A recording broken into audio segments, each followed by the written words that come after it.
보시고 한 사람만 한번 얼굴 돌아보시면서 인사 나누십시오. 사랑합니다. 축복합니다. 사랑합니다. 오늘은 설교 제목을 보면은 우리가 인상을 쓸 일이 없는 것 같아요. 즐겁게, 기쁘게, 즐겁게, 기쁘게, 기쁘고 즐겁게. 오늘 말씀을 통하여 우리의 삶에 이런 놀라운 열매가 꼭 맺어지기를 축복합니다. 그 나라 사람들이 즐겨 쓰는 그 인사말 속에는 깊이 생각을 해보면 그 나라 사람들의 삶의 정황이 다 들어있는 것을 우리가 깊이 알 수가 있습니다. 우리가 살고 있는 이 미국 그리고 우리의 고국 한국을 두 나라만 예로 들어본다고 해도 미국 사람들을 우리가 만나게 되면은 무조건 굿모닝, 좋은 아침 이런 인사를 합니다. 또 만나서 반갑습니다, 나이스 미추유 이런 인사를 하죠. 어떠신지요, 하와이유 이런 인사말을 미국 사람들은 만날 때마다 합니다. 좋은 아침이라고 하는 말 뒤에는 좋지 않는 아침, 즉 기분 나쁜 아침도 있다는 뜻이 들어있다는 얘기죠. 그러니까 좋은 아침이라고 하는 인사를 나누게 됩니다. 어젯밤에 부부가 싸울 수도 있고 또 교통사고로 혹은 여러 가지 힘든 일로 몸도 다칠 수가 있고 불의의 사고를 당할 수도 있는 것입니다. 잠에서 깨어나 좋은 아침을 맞는다고 하는 것은 은혜요 축복이 아닐 수가 없는 것입니다. 그래서 미국 사람들은 사람을 만나면 좋은 아침입니다, 어떠신가요, 별일 없으신가요 이런 뜻의 인사를 나눕니다. 우리나라의 경우는 흔히 쓰는 인사말이 참 재미있는 말이죠. 진지 잡수셨습니까? 우리 경상도 말로 하면 저는 어릴 때 늘 아침에 일어나면 밥 잡사니껴 그럽니다. 경상도 밥 잡사니껴, 아침 잡사니껴 이렇게 인사합니다. 밤새 안녕하십니까? 라는 말도 가끔 우리는 인사말로 쓰게 됩니다. 인사말 가운데 밥 먹었니? 라고 묻는 것은 우리나라 뿐입니다. 그것은 그만한 이유가 우리 민족에게는 있었다는 거죠. 1950년대까지만 해도 저는 55년생이니까 태어나지 않았습니다만 어른들의 이야기를, 그 전에 이야기들을 들어보면 우리나라 경제는 그때만 해도 필리핀만도 못했다는 거예요. 경제가 참 살기 어려웠다는 거죠. 흉년이 겹치고 정기적으로 보릿고개를 넘어야 했고 굶기를 밥 먹듯이 했습니다. 그래서 시골에는 산에 가서 그 소나무 송구라 그래가지고 그 껍질을 벗겨 먹기도 하고 꽃잎을 참꽃 그 진달래 꽃을 따가지고 먹기도 하고 진내 같은 걸 꺾어 먹기도 하고 보리가 여물기 전에 그냥 어떤 데는 그걸 그냥 베어서 먹기도 하고 상당한 아마 여기 앉아 계시는 어른들 가운데 아마 그런 경험을 하신 어른들이 있을 것입니다. 그래서 가난한 사람들의 소원은 항상 실컷 밥을 먹어보는 것이었습니다. 국민 대부분은 굶은 채 사람을 만났기 때문에 밥을 주지 못해도 먹었느냐, 먹고 나왔느냐, 먹을 것이 있느냐 이렇게 묻는 것이 인지상정이었고 그것이 우리의 예의가 되었습니다. 그러니 밥 먹었느냐고 묻는 것이 대표적인 인사말이 우리 민족의 인사말이 되었다는 거죠. 우리가 쓰는 또 독특한 인사말 가운데 밤새 안녕하셨습니까? 이 말도 있잖아요. 우리나라 정치사를 보면은 정적으로 몰려가지고 밤새 목이 달아나고 사약을 받고 기양살이를 떠나는 일이 흔했습니다. 정변이라든지 전쟁이라든지 쿠데타는 대부분이 보면은 밤에 일어났기 때문에 하룻밤을 편히 보내는 일이 쉽지가 않았던 것입니다. 그래서 밤새 안녕하십니까? 그래서 밤새 안녕을 묻고 있는 겁니다. 그러니까 불안, 긴장, 초조 속에 하루하루를 살아가는 사람들로서는 그런 인사말을 쓸 수밖에 없었다는 거죠. 이스라엘의 경우를 보면은 그들의 역사를 보면은 계속되는 전쟁과 외부 침략으로 시달리게 되죠. 그래서 그들의 평생 소원이 뭔가 하니 편히 발 뻗고 잠자고 쉬는 것이 이스라엘 민족에게는 꿈이고 소망이었어요. 그래서 이 샬롬이라고 하는 말이 그래서 이스라엘 백성들에게는 인사말로 나온 평강이라든지 평안이라고 하는 이 샬롬이라고 하는 인사말이 거기에서 나오는 거예요. 인간은 어디에 살든지 무엇을 하든지 인종이 무슨 인종이든 안녕이 필요하고 평안이 필요한 존재가 바로 우리 사람들이라는 인간이라는 거죠. 오늘 이 본문에 보면은 전도서 기자는 기쁨으로 먹고 즐거움으로 마실지어다 이렇게 말하고 있어요. 즐겁고 기쁘게 먹고 마실 수 있다고 하는 것은 건강하고 성공하고 평안해야 그것이 가능하다는 거죠. 셋 중에 하나만 빠져도 즐겁게 먹고 마실 수가 없다는 것입니다. 오늘 본문을 자세히 살펴보면 기쁘고 즐겁고 먹고 마시며 인생을 즐겁게 사는 방법을 우리에게 가르쳐 주는데 오늘 그 방법 몇 가지를 잠깐 말씀을 드리려고 합니다. 첫 번째로는 즐겁고 기쁘기 위해서는 좋은 일을 해야 돼요. 좋은 일을 하면은 그 삶이 우리에게 저절로 온다는 거예요. 좋은 일을 하는 거예요. 따라합시다. 좋은 일을 하자. 좋은 일을 하자. 좋은 일을 해야 돼요. 좋은 일을 하자. 7절에 보면은 하나님이 너의 하는 일을 벌써 기쁘게 받으셨느니라. 그렇게 말하고 있죠. 하나님이 내가 하는 일을 줄여가지만 하나님이 너가 하는 일, 내가 하는 일을 벌써 기쁘게 받으신다. 하나님께서 좋아하시는 일을 하면은 그 일을 하나님께서는 기쁘게 받으시고 기분 좋은 결과를 우리에게 주신다는 거죠. 구원은 믿음으로 받고 축복은 우리가 행함으로 받는다는 것이 성경의 가르침입니다. 내가 믿으면 구원받아요. 그러나 축복은 내가 행함으로 받는다는 것입니다. 다시 말하면 복은 아무나 받는 것이 아니라 복받은 일을 해야 복받을 일을 해야 복을 받는다는 거예요. 복받을 좋은 일을 하고 나면은 다음과 같은 두 가지 결과를 우리가 얻게 되는데 하나는 내 마음이 기쁘고 즐겁고 편안해져요. 복받을 일을 하면은 내 마음이 기쁘고 즐겁고 편안해집니다. 많이 경험해보잖아요. 그러나 반대로 남을 괴롭히고 악한 일을 꾀하면 내 마음이 편치 않아요. 하고 나서도 돌아서서 자기는 아니까 자기 양심은 아니까 마음이 편치 않는 거예요. 그리고 또 다른 하나는 하나님이 기뻐하시고 복을 주신다는 거예요. 우리가 복받을 좋은 일을 하면 하나는 내 마음이 기쁘고 즐겁지만 다른 하나는 하나님이 기뻐하시고 나에게 복을 주신다는 거예요. 저주받은 사람은 웃는 법이 없지만 복받은 사람은 언제 어디서나 싱글벙글 웃게 됩니다. 그러면 이 좋은 일이라고 하는 것이 구체적으로 무엇일까? 좋은 일을 하라고 그랬는데 좋은 일이 구체적으로 무슨 일일까? 먼저 하나님을 기쁘게 하는 것이 좋은 일입니다. 아멘. 좋은 일은 하나님을 기쁘게 하는 일이에요. 아멘. 늘 언제 어디서나 하나님을 기쁘게 해드리고 하나님이 원하시는 일을 하는 것이 최선이고 최고의 가치라는 거죠. 그래서 바울은 로마서 잘 아는 우리가 12장 2절에서 이렇게 말합니다.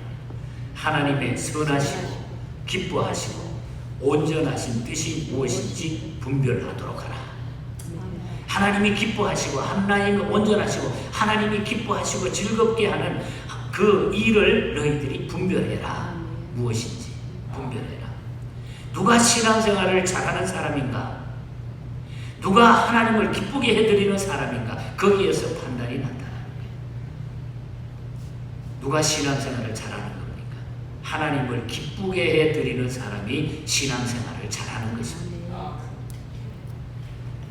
누가 복을 받습니까? 하나님이 원하시는 일을 하는 사람이 복을 받게 된다는 거죠. 사람의 두뇌가, 우리의 이 두뇌가 전문가들의 이야기를 들어보면 하루 동안에 기억할 수 있는 기억 능력은 5만 가지 이상 돼요. 5만 가지. 그런데 이 5만 가지를 머릿속에 다 입력하려고 하면 머리가 터지거나 미치고 만다는 거예요. 그 모든 것을 다 기억하려면. 그런 면에서 잊어버리는 것도 은사가 아닐 수 없다. 그래서 여러분이 잘 잊어버리는 것도 감사하시기 바랍니다. 그거 가끔 안 잊어버리고 다 기억해 보세요. 머리가 깨진다. 나쁜 말, 좋은 거 다 기억해 보세요. 그 머리가 어떻게 견디겠어? 5만 가지. 견딜 수 없으면 니 둥글어야 될 거예요. 기억을 머릿속에 입력하게 되는데 거쳐야 하는 망사 같은 조직이 있다고 해요. 꼭 그 어떤 데 우리가 아주 부드러운 것들을 걸러낼 때는 이렇게 망사를 씌우고 걸러내면 찌꺼기 같은 건 걸리잖아요. 그런 망사 같은 조직이 있답니다. 그런데 그 망사 같은 조직에는 구멍이 있는데 그 구멍 크기보다 작은 것은 통과가 되어서 상실되어 버리고 큰 것은 망사에 걸려가지고 입력이 된다는 거예요. 참 하나님이 우리 사람을 어떻게 그렇게 잘 만드셨는지 빠져나가는 거는 그냥 하나님 빨리 빠져나가는 거 잊어버렸다. 그런데 거기에 걸리는 것만, 큰 거는 걸릴 거라. 걸리는 것만 기억을 하게 된다는 것입니다. 공산주의 망사를 끼는 사람은 천하의 진리를 거기다가 입력시켜도 공산주의만 들어가지 다른 것이 거기 입력이 안 된다. 해교는 해교의 진리만 입력이 되고 무신론자는 무신론 교리만 입력이 된다는 거예요. 다른 거는 다 빠져나가 버린다는 거죠. 우리는 우리들의 기억력 필터를 바꿀 필요가 있다는 거예요. 그래서 하나님 앞에 긍정적인 것과 신앙적인 것으로 우리가 대체해야 돼요. 만약에 우리가 부정적인 필터를 가지고 있었으면 그걸 바꿔 끼워야 된다는 거죠. 아멘. 하나님을 기쁘게 하는 것으로 바꿔 끼라는 거예요. 그러면 내 생활이 즐겁고 기쁘고 너무너무 좋아진다는 거죠. 좋은 일이 무엇입니까? 하나님을 기쁘시게 하는 것. 하나님을 여러분 많이 기쁘시게 해드리시기 바랍니다. 그게 좋은 일이에요. 그리고 또 교회를 섬기는 것이 좋은 일이에요. 교회는 주님의 몸이라고 그랬습니다. 교회를 지성으로 받들고 섬기는 것은 주님을 섬기는 것과 똑같은 거예요. 회사를 섬기고 직장을 섬기고 직업을 섬기는 사람도 훌륭한 사람들입니다만 교회를 섬기는 일에는 비교할 수가 없어요.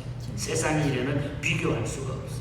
그래서 우리가 교회 직분을 절대로 소홀히 여기면 안 돼요. 적은 일부터 큰 일까지. 하나님이 주신 직분과 사명을 과소평가하고 소홀히 취급하는 사람은 하나님이 절대로 기뻐하지 않아요. 그래서 우리가 안내위원이나 헌금위원이다, 찬양대다, 기도 맡은 일이다. 이 하나하나가 너무너무 중요한 일이에요. 그 직분이, 그 맡은 일이 너무나 중요해요. 찬양대를 하는 것도, 기도하는 것도, 안내하는 것도, 헌금위원 하는 것도, 여기 목사가 설교하는 것도 다 동일한 일이에요. 목사가 설교한다 그러고 설교 시간에 안 나타나고 헌금위원이 그날 빠지면 그 똑같은 일이라. 안내위원이 안 하는 것도 똑같은 일. 그래서 우리가 교회를 섬기는 것이 좋은 일이라. 아멘. 성경은 그렇게 말합니다. 여러분 좋은 일을 많이 하시기 바랍니다. 아멘. 그리고 이웃을 섬기는 일이 좋은 일입니다. 아멘. 받는 것보다 주는 것이 기쁘잖아요. 대접받는 것보다 대접하는 것이 즐거운 일입니다. 아멘. 그래서 주는 자가 받는 자보다 복이 있다. 성경은 아멘. 분명하게 우리에게 가르쳐줘요. 주는 자가 받는 자보다 복이 있다. 이웃에게 많이 베풀며 살게 해달라고 여러분 기도하시기 바랍니다. 아멘. 내가 가진 것이 부족해도 내가 베풀면서 다른 사람에게서 주면서 베푸는 사랑을 주는 자가 되게 해달라. 그것이 좋은 일이다. 제가 경험해보니까 정말 그 주는 기쁨은 말로 할 수가 없어요. 저도 목회를 하다 보면 우리 성도들이 사랑을 주고 물질을 베풀고 주는 일이 많아요. 이번에도 제가 성교 오랜만에 간다고 어떤 성도들이 목사님 이거 가서 사모님하고 식사하세요. 아마 주는 그 사람들의 마음은 더 기쁨이 있어요. 베푸는 사람들이 더 기뻐요. 저도 해보면 우리 고인이 되셨습니다. 서정부 장로님 늘 중국 제가 떠날 때마다 깨알 같은 글씨로 봉투에다가 이 어른이 옛날에 학교 교육을 많이 못 받아서 철자폭도 다 틀려요. 이제 그 봉투를 가지고 있어요. 구구절절히 적어가지고 요거는 꼭 거기에 쓰셔가지고 꼭 선교대원들이 점심 식사하시고 어떻게 하시고 그걸 받아들고 막 눈물이 나요. 그리고 제가 가서 베푸는 그 일을 제가 실천을 해보면은 그걸 가지고 또 중국 현장에 가서 제가 막 베풀어 보면 그 주시는 은혜가 너무너무 좋아요. 거기에 그냥 제가 푹 빠지고 마는 거예요. 그래서 우리가 이웃을 섬기는 것이 참 좋은 일입니다. 하나님을 기쁘시게 하는 일입니다. 나누며 베푸는 삶이 즐겁고 기쁘고 가장 가치 있는 삶이라는 거예요. 그래서 하나님을 기쁘시게 하시기를 축복합니다. 그것이 나에게 제일 즐거움을 나타내는 생활이다. 그 다음에 두 번째로는 자기 관리를 바르게 해야 우리는 기쁘고 즐겁게 해서 자기 관리. 8절에 보면 내 의복을 항상 희게 하며 내 머리에 향기름을 그치지 않게 할지니라.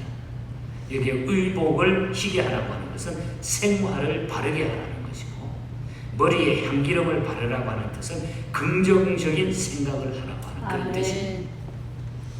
자기가 자기를 이기고 죄나 유혹을 이기고 나면은 마음이 기쁘고 즐거워져요.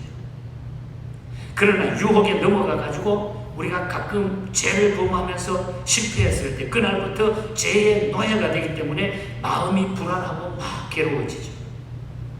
그래서 옷을 우리는 희게 하라는 거예요.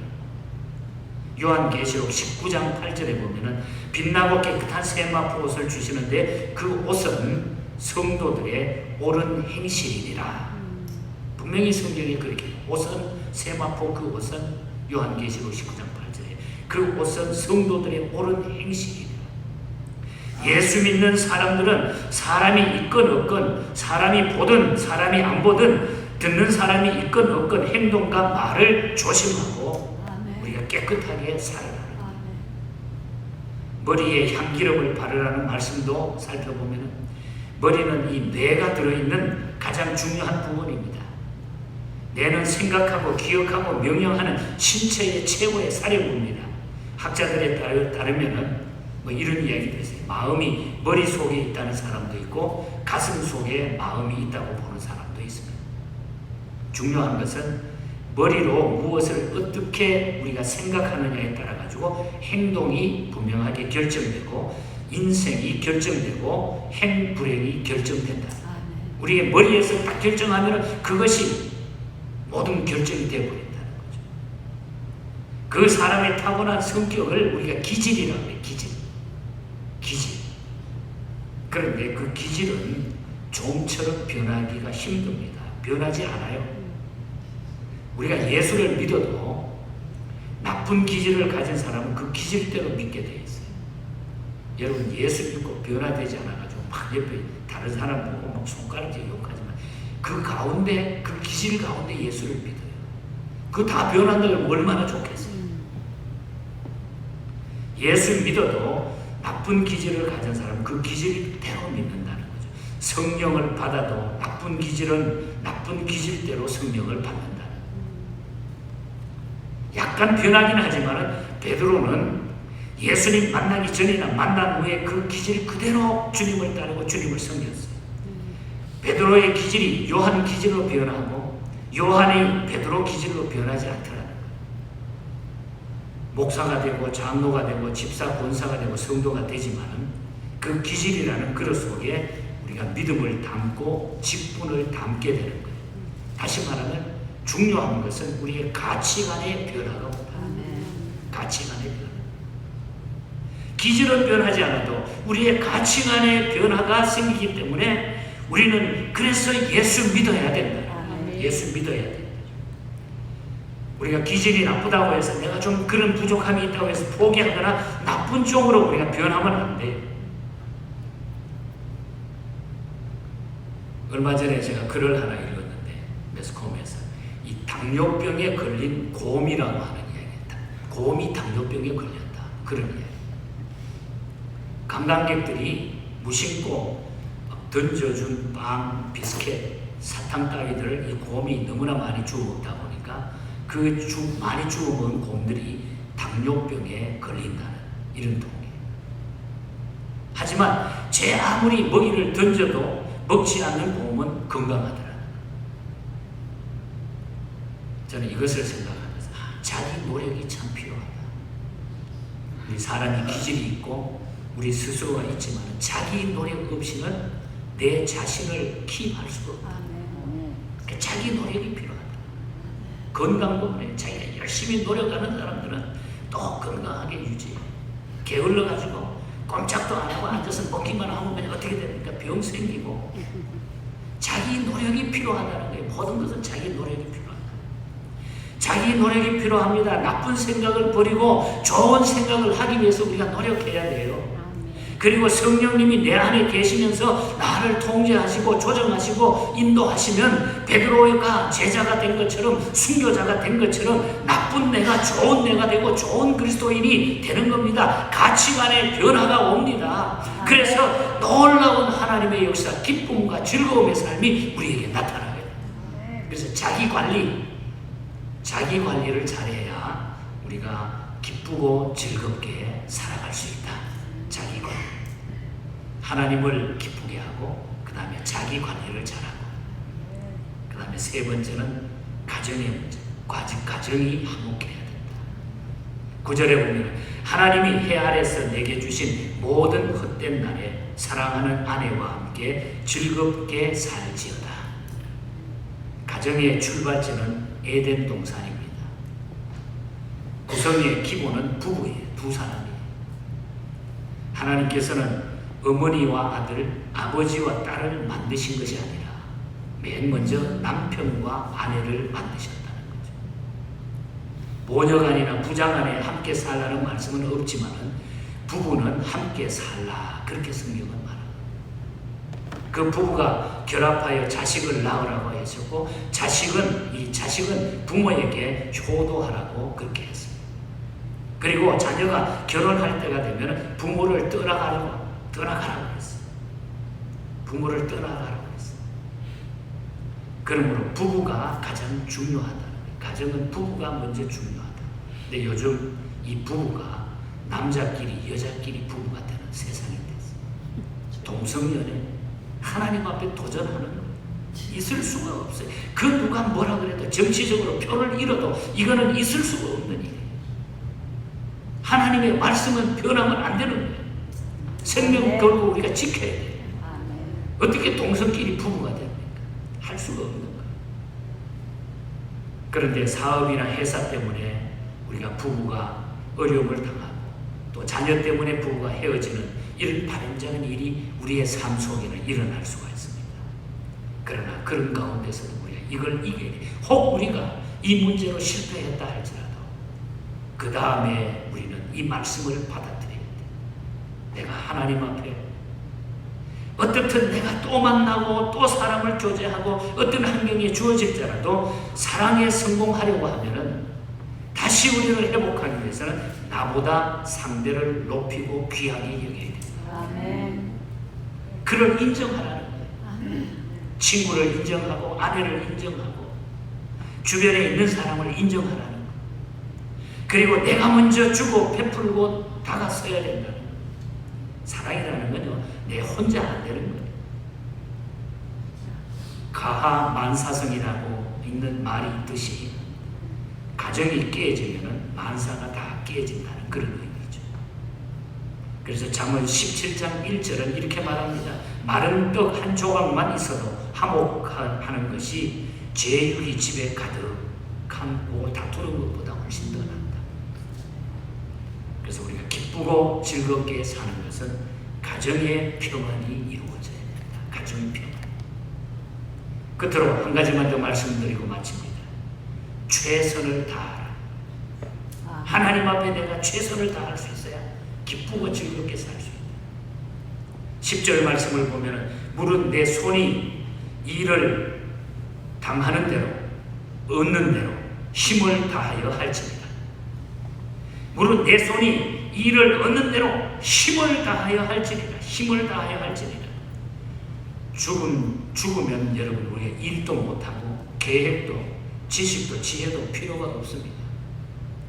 지금 숨 쉬는 동안에 여기에 살아있는 동안에 내가 맡은 일과 할 수 있는 일에 최선을 다할 수 있기 바랍니다. 아멘. 죽으면은 아무것도 못해요. 아멘. 최선을 다하지 않아서 오는 그 불행이나 실패나 결과는 내 책임입니다. 내 책임. 그러나 최선을 다했는데도, 내가 최선을 다했는데도 실패하면 그때는 내 책임이 아닌 것입니다. 최선을 다하면 누구라도 최고가 될 수가 있어요. 베스트가 돼요. 그러나 최고의 자리에 올라갔더라도 최선을 다하지 않으면 최하로 굴러 떨어지게 되어 있습니다. 너무나 중요한 얘기예요. 핑계하지 마시기를 바랍니다. 병들어 쓰러지고 숨 끊어져 땅에 묻히면 우리가 아무 일도 못합니다. 기회가 있을 때에. 그래서 최선을 다하라. 내가 나이가 들었어도, 내가 젊었어도, 내 환경이 지금 이렇게 해서도 그 가운데 최선을 다하는 사람. 아멘. 이런 승리자가 되시기를 바랍니다. 아멘. 주님을 기쁘게 해드리고 교회 봉사 열심히 하시고 깨부리지 말고 핑계 대지 말고 열심히 기쁨으로 즐겁게 일하시기 바랍니다. 최선을 다하시기 바랍니다. 기도 생활, 봉사 생활, 바치는 생활, 우리가 이웃을 관리하는 생활, 모든 생활에 우리 한번 최선을 다해보세요. 변화가 반드시 오게 되어 있습니다. 먼저 우리가 어떤 물질적인 것보다 우리의 삶 속에 기쁨과 즐거움이 넘치게 돼요. 아멘. 저는 이 팬데믹 기간 동안에 제가 깨닫고 은혜 받은 부분이 그거예요. 제가 얼마나 뭐 가지고 살겠습니까? 그런데 제 마음에 너무 부자가 되어버리더라. 너무 부자가 되어버리다. 마음에 하나님께서 주시는 그 은혜가 내 마음을 너무나 풍성하게 만들어버리더라. 그 다음에는 겁나는 게 없어요. 기뻐요. 우리 집사람이 저를 보고 당신 진짜 많이 변했대. 제가 아마 27살 때부터 그렇게 살아서 제가 아마 엄청 세계를 주름잡고 다녔어요. 지금이라도 깨닫게 해주시니 하나님의 은혜가 얼마나 큰지 감사해요. 우리 인생 길지 않아요. 주님 부르실 때 부끄럽지 않도록 여러분 이왕 주어진 삶을 기쁘고 즐겁게 사시기 바랍니다. 아멘. 기쁘고 즐겁게 주님을 기쁘게 해드리시기 바랍니다. 그래야 내가 즐겁게 살 수가 있어요. 즐겁게 믿고 즐겁게 일하고 즐겁게 기쁘게 살아가는 우리 모두가 되시기를 바랍니다. 여러분. 즐겁게 살기 위해서는 정말 하나님 앞에 맡은 사명 잘 감당해야 돼요. 제가 지금도 존경하고 제 눈앞에 어린어리거리는 찬송 부를 때마다 기억되는 은사 장로님 한 분이 계세요. 이유선 교수님입니다. 우리 찬송가 부름받아 나서니 이것을 만드신 어른, 그리고 우리 오늘 마지막에 부를 378장 이 찬송도 이 어른이 지으셨어요. 마지막 92세인가 1세 때 윌셔 연합감리교회에서 동문들 제자들을 다 불러오고 음악회를 하면서 솔로를 하시는데 자기가 만든 곡을 평소에도 이 곡을 얼마나 우리 제자들에게 은혜스럽게 만들어줬는지 마지막까지 겸손한 어른이었어요. 한국에 정말 내노라 할 그런 인물 중에 한 분이에요. 모든 너무나 못하는 일이 없으셨던 어른, 기도 조금 하신 어른. 그러면서 이분이 마지막에 그러더라고요. 나같이 천하고 무능한 나에게 너무 하나님 큰 은혜를 주셨고 귀중한 은혜를 주셨어. 내가 이제 마지막 90이 넘어가지만 이 생명 바쳐서 마지막에 주님이 뭘 기뻐하실까 그걸 고민했다고 하면서 이 찬송을 자기가 만든 찬송을 부르더라고요. 천하고 무능한 나에게도 귀중한 직분을 맡기셨다. 그 은혜 고맙고 고마워라. 이 생명 바쳐서 충성하니. 2절에 보면 나 받은 달란트 얼마인가? 나 힘써 그것을 남기어서 갑절로 주님께 바치오면 충성된 종이라 상 주시니. 아멘.